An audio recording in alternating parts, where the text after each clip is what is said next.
সুপ্রভাত সবাইকে আরেকটি নতুন ভিডিওতে অনেক অনেক স্বাগত। এই যে আমার ছোট্ট সোনা খুবই ভালো, কিন্তু মাঝে মাঝে একটু দুষ্টুমি করে। এখন একটা শসা নিয়েছে, বললাম যে কেটে দিচ্ছি, কিন্তু না, দুষ্টুমি তো একটু করতেই হবে না। সেই জন্য বাড়ির সামনের দিকটাতে সবাই বকা দিচ্ছে, তাই এভাবে এখানে এসে বসে আছে। বাড়ির এই দিকটা তেমন একটা আমরা ব্যবহার করি না, তো সেখানেই এসে এখন বসে আছে, কোনো কথাই শুনছে না। সারাদিন তো মনে হয় বাড়ির বাইরেই ঘুরবে, ঘরে যদি নিয়ে আসি তো আবার বাইরে চলে যাবে। দিনের বেলা খুব কম ঘুমাই তো, আর সারাদিন বাইরে ঘুরবে।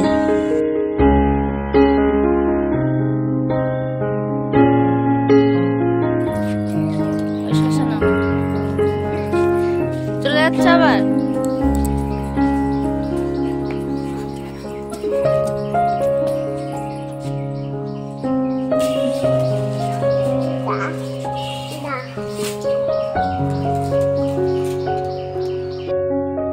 এই যে এখন সোনামা ছুটে যাচ্ছে রাস্তার দিকে, কিছুতেই শুনবে না, যদি ডাকি তবুও শুনবে না। এখন সামনে একটা কুকুর দেখেছে যাচ্ছে তাকে ধরার জন্য, কোনো কিছুতেই ভয় পায় না।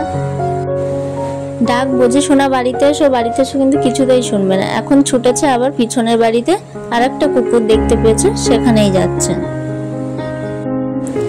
এই বাড়িতেই আমার মেয়ের মতোই একটা ছোট্ট ছেলে আছে, আর সবসময় তাকে দেখার জন্য চলে আসবে। ভাইকে তো ডেকে খুঁজে পেল না, দেখা যাক বাড়িতে যায় কিনা। আর ছোট্ট ভাই তো একদমই আমার মেয়ের সামনে আসতেই চায় না, কারণ আমার মেয়ে তাকে খুব মারে, কামড়ে দেয়, তো সেই জন্য ভয়ে আসতে চায় না। এখন তো বেশ গরম পড়ে গিয়েছে, আর সেই জন্য মাথার চুল তো মেয়ের একটু বড় হয়ে গিয়েছে, আর খুব ঘামছে, আর কেমন অস্বস্তিও হচ্ছে, ওর মনে হচ্ছে। তাই জন্য ভাবছি ওকে ন্যাড়া করে দেব। সেলুনে আজ আর নিয়ে যাব না, বলেছি বাড়িতেই আসতে, তো বাড়িতে এসেই করে দিয়ে যাবে বলেছে।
এই যে আমার দুষ্টু মেয়ে একটু শান্ত হয়ে এখন বসেছে, আর অনেকটাই দেরি করে এসেছে, অনেক বেলাও হয়েছে। আমার মেয়ের স্নান করার টাইম পার হয়ে গিয়েছে, আসছিল না বলেই করাতে পারিনি, আর ন্যাড়া না হলে তো আর আগে থেকে স্নান করাতে পারবো না, সেই জন্য অনেকটাই দেরি হয়ে গিয়েছে। আমি তো ভাবছিলাম আমার মেয়ে চুপ করে এক জায়গায় বসবে কিনা, কিন্তু দেখছি চুপ করেই বসে আছে। এখন ট্রিমার দিয়ে ভালো করে পরিষ্কার করে নিচ্ছে, বড় চুলগুলো কেটে দিচ্ছে, তারপরে ব্লেড দিয়ে ভালো করে পরিষ্কার করে দেবে। এখন তো বসে আছে, কিন্তু পরে বসবে কিনা জানি না, কি করবে।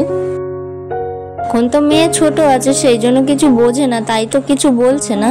পরে জানি না কি হবে, বড় হলে তো তখন আর করাতেই দেবে না, তাই এখন ছোট আছে, কিছুদিন পর পর করিয়ে দেব।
যাক, অনেক ঝামেলার পরে কোনো রকমে কাজটা শেষ করা গিয়েছে।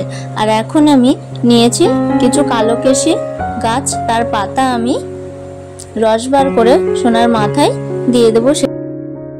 এই কালোকেশি মাথায় মাখলে চুল কালো, ঘন এবং লম্বা হবে, সেই জন্য সোনার ন্যাড়া করানো হয়ে গিয়েছে। এবার এই পাতার রস বার করে সোনার মাথায় সুন্দর করে দিয়ে দেব, তারপর কিছুক্ষণ রেখে আবার স্নান করিয়ে দেব।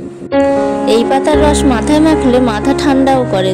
আর এখন ভাবছি অনেকক্ষণ সোনা মাথা ভেজানো ছিল, যেহেতু শ্যাম্পু দিয়ে তারপরে ন্যাড়া করানো হয়েছে, তো আবার এই পাতা দিয়ে কিছুক্ষণ রেখে দেব। সেক্ষেত্রে ঠান্ডা লাগারও কিন্তু একটা সমস্যা থাকে, তো ভাবছি যে বেশিক্ষণ রাখবো না, কিছুক্ষণ রেখে তারপরে সোনাকে স্নান করিয়ে দেব। সোনা এখন ভাবছে কি ছিলাম আর এখন কি করে দিয়েছে। আর সবাই জিজ্ঞাসাও করছে মাথার চুল কি হলো, আর তখন বলছে যে কে নিয়ে চলে গিয়েছে। তাই এখন খুব চিন্তায়ও পড়েছে যে মাথার চুল কি হলো। এখন সোনার দাদা এই কালোকেশি গাছের পাতার রস বার করে দিচ্ছে, আর সোনাও ভালো করে দেখেছে কি করছে সবাই, তারপরে সে নিজেও সেটা করার চেষ্টা করছে।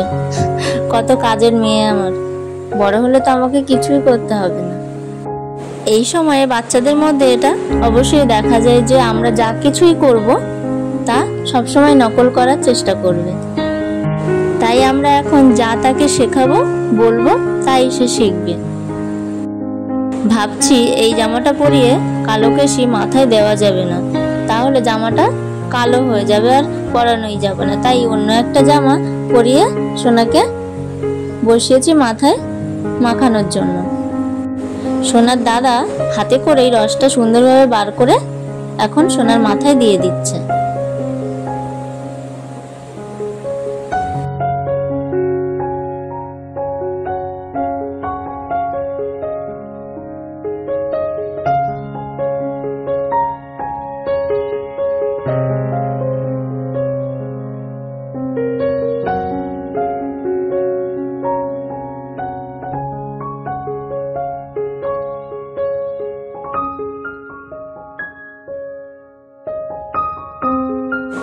মেয়ের মাথায় ভালো করে কালোকেশি দেওয়া হয়ে গিয়েছে। এবার কিছুক্ষণ রেখে তারপরে স্নান করিয়ে দেব।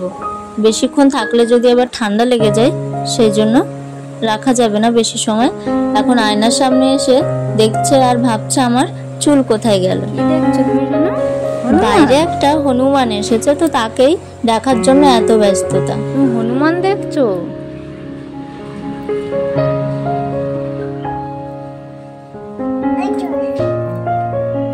আসলে তুমি মারবে? মারবে? এভাবে মারবে? কেন?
মাথার চুল কোথায়?